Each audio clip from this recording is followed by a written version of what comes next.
थी, परंतु विद्या के गुरु भारत की शिक्षा ही बेकार सिद्ध हो गई है।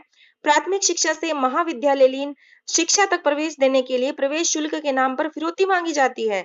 जिनकी ओर शिक्षक के रूप में देखा जाता है, वे शिक्षक ही विद्यार्थियों पर अत्याचार करने लगे हैं।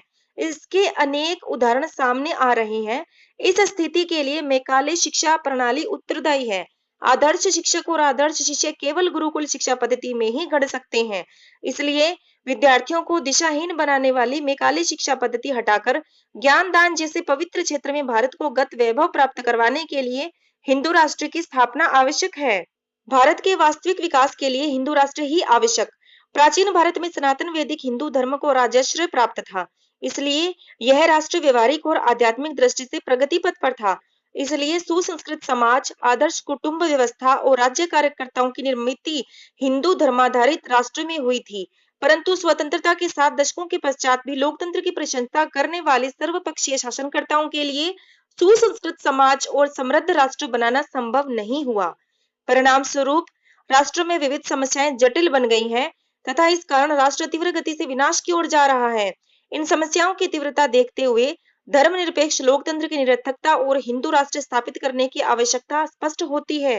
हिंदू राष्ट्र स्थापना के लिए हिंदू जन जागृति समिति की ओर से 7वां अखिल भारतीय हिंदू अधिवेशन, संक्षेप में तथाकथित धर्मनिरपेक्ष लोकतंत्र के कारण भारत की बड़ी हानि हो रही है, इसलिए आदर्श हिंदू राष्ट्र स्थापित करना आवश्यक हो गया है।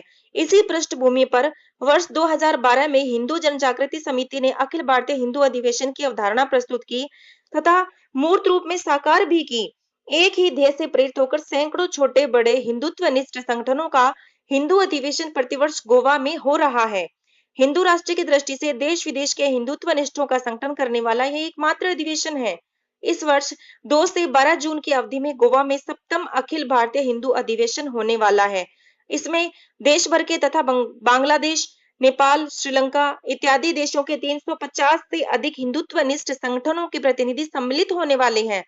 इस अधिवेशन में केवल हिंदू नेता ही नहीं, अपितु धर्माचार्य, संत, महंत, अधिवक्ता, सेवानिवृत्त न्यायाधीश, विचारक, पत्रकार, डॉक्टर, स्वरक्षा प्रशिक्षण विशेषज्ञों का समावेश होगा। हिंदू राष्ट्र की स्थापना के लिए हिंदुत्वनिष्ठ संगठन और संप्रदायों सहित प्रत्येक क्षेत्र के हिंदुओं का संगठन करना इस अधिवेशन का प्रमुख उद्देश्य है। इस अधिवेशन से प्रेरणा लेकर कार्य तत्पर राष्ट्र और धर्म प्रेमी देश को हिंदू राष्ट्र के स्वर्ण युग की ओर ले जाने के लिए एक और कदम उठाएंगे।